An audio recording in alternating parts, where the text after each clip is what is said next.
Bismillahirrahmanirrahim. Assalamualaikum warahmatullahi wabarakatuh. Alhamdulillahirrabbilalamin. Wassalatu wassalamu ala nabiyina Muhammadin khatamil anbiya'i wa mursalin wa ala alihi wa sahbihi ajmain. Asyhadu an la ilaha illallah wa asyhadu anna Muhammadan abduhu wa rasuluh. Amma ba'du. Pertama-tama dan yang paling utama, marilah kita panjatkan kehadirat Allah Subhanahu wa taala. Karena berkat rahmat dan karunia-Nya, kita masih diberikan kesehatan untuk dapat berkumpul di waktu yang insya Allah berkah ini. Salawat dan salam semoga selalu tercurah limpahkan kepada junjungan kita, idola kita, Nabi Muhammad SAW, manusia suci yang telah mengajarkan bagaimana menjalani hidup dan kehidupan untuk meraih ridho Allah Subhanahu wa taala. Tidak lupa kepada keluarganya, sahabatnya, tabiin tabiatnya, dan insya Allah hingga kepada kita selaku umatnya yang insya Allah selalu berpegang teguh pada ajarannya. Pada kesempatan ini saya ingin memberikan sedikit ilmu tentang istiqomah di jalan Allah. Berbahagialah saudara-saudaraku muslim yang seiman. Mengapa tidak? Karena kita hidup di suatu masa 1400 lebih sejak Nabi Muhammad SAW pernah hidup. Kita hidup di suatu negeri yang berjarak ribuan kilometer dari tempat Rasulullah pernah hidup. Tapi kita mengimani bahwa Rasulullah SAW adalah utusan Allah dan kita ridho untuk mengikuti perintah dan sunnah-sunnahnya. Kita tidak pernah berjumpa dengan beliau. Bahkan kita tidak akan pernah menjumpainya di dunia ini. Kita tidak pernah membayangkan wajah beliau sedikit pun. Namun kita mencintainya dengan segenap jiwa dan raga kita. Saudara-saudaraku, sekarang ini kita hidup di zaman yang serba modern, yang kondisinya sangat jauh dengan kondisi pada zaman Rasulullah SAW. Saya kira kita akan mengalami banyak sekali tantangan ketika kita memutuskan untuk beristiqomah mengikuti sunnah-sunnah Rasulullah. Bahkan Rasulullah SAW menggambarkan bahwa seseorang yang berpegang teguh pada ajarannya maka sama dengan seseorang yang menggenggam bara api. Jika ia melepaskan bara api tersebut, maka lepaslah agamanya, maka lepaslah ajarannya. Namun, ketika ia terus mempertahankan bara api tersebut, maka dia akan merasakan panasnya bara api tersebut. Maka semakin kuat kita mempertahankan prinsip agama kita, maka akan semakin kuat pula cobaan yang akan kita hadapi, tantangan-tantangan yang cukup berat yang akan kita hadapi. Banyak orang berkata, di zaman yang edan ini, kita harus ikut-ikutan gila. Kita harus mencuri, kita harus menipu, bahkan kita harus melakukan hal-hal negatif lainnya untuk bertahan hidup. Karena orang-orang sekarang juga melakukan hal yang demikian. Pada zaman sekarang ini, kita harus meninggalkan agama kita, prinsip-prinsip agama kita, agar kita dianggap modern. Serta pernyataan-pernyataan lain yang menyesatkan dan membahayakan. Apakah kita setuju dengan hal yang demikian? Tentu saja tidak, bukan? Tentu saja tidak mudah bagi kita untuk beristiqomah mengikuti sunnah Rasul dan menjalankan segala perintah Allah serta menjauhi larangannya. Setiap hari akidah kita diterpa dari segala penjuru.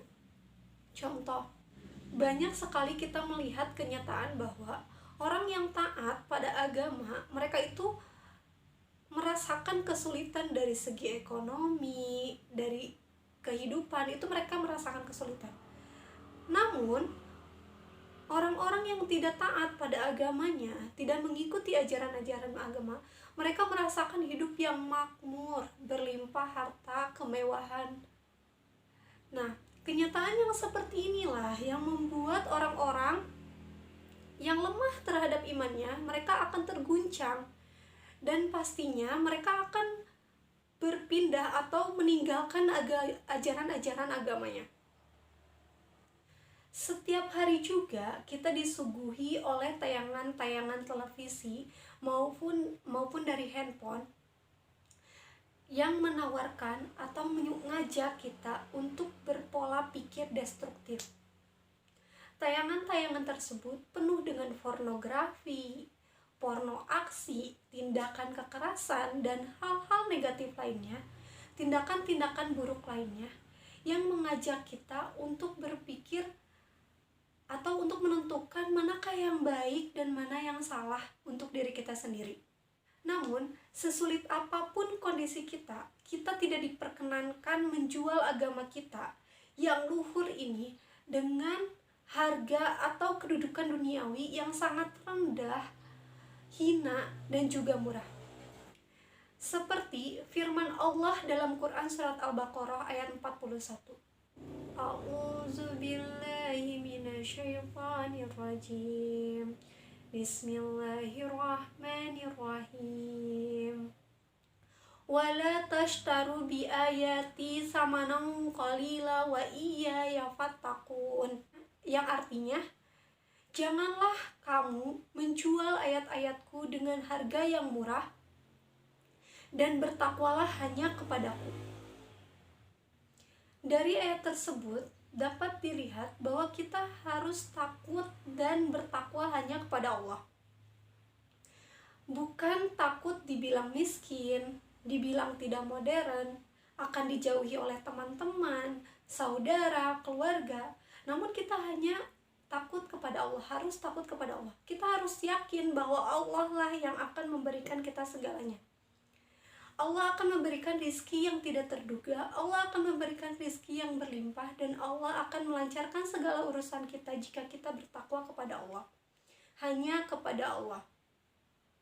Janji Allah dalam Quran surat At-Talaq ayat 2 dan 3. A'udzubillahi minasyaitonirrajim. Bismillahirrahmanirrahim. Wa may yattaqillaha yaj'al lahu makhraja wa yarzuqhu min haitsu la yahtasib. Wa may yatawakkal 'ala Allah fa huwa hasbuh. Yang artinya, barang siapa yang bertakwa kepada Allah, niscaya dia akan membukakan jalan keluar baginya, dan dia akan memberikan rezeki dari arah yang tidak disangka-sangka. Dan barang siapa yang bertawakal kepada Allah, niscaya Allah akan mencukupkan keperluannya. Quran surat At-Talaq ayat 2 dan 3. Di sana dijelaskan bahwa Allah akan memberikan rezeki, membukakan jalan keluar dari permasalahan-permasalahan kita jika kita bertakwa hanya kepadanya. Dan jika kita bertawakal kepadanya, maka Allah akan cukupkan segala keperluan kita. Bahkan ada suatu hadis yang menjelaskan barang siapa yang tujuan hidupnya adalah dunia, maka Allah akan mencerai-beraikan urusannya, menjadikan kepakiran di kedua pelupuk matanya, dan ia tidak akan mendapatkan dunia kecuali menurut ketentuan yang telah ditentukan baginya.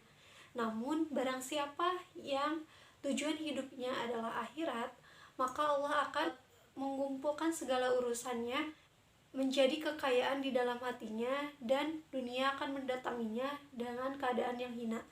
Hadis riwayat Ahmad. Nah, hadis ini juga tersebar di masyarakat. Ada slogan, ketika kita mengutamakan akhirat, maka dunia akan mengikutinya. Nah, dengan hadis tersebut, maka kita tidak usah takut lagi dengan ancaman-ancaman atau pernyataan-pernyataan yang tersebar luar di masyarakat yang negatif-negatifnya. Namun, kita harus memperhatikan kembali janji-janji Allah yang telah Allah jelaskan dalam firman-Nya dalam Al-Quran, juga perkataan atau sunnah-sunnah Rasul yang dijelaskan dalam hadis. Beristiqomah di jalan Allah, maka kita akan melakukan semaksimal mungkin apa yang Allah dan Rasul perintahkan, dan akan menjauhi segala yang keduanya larang. Semoga kita semua akan selalu beristiqomah di jalan Allah dan mengikuti sunnah-sunnah Rasul. dan Allah membantu kita untuk terus tetap berada di jalannya. Demikian yang dapat saya sampaikan. Terima kasih atas perhatiannya dan mohon maaf atas kesalahan dan kehilafan. Wassalamualaikum warahmatullahi wabarakatuh.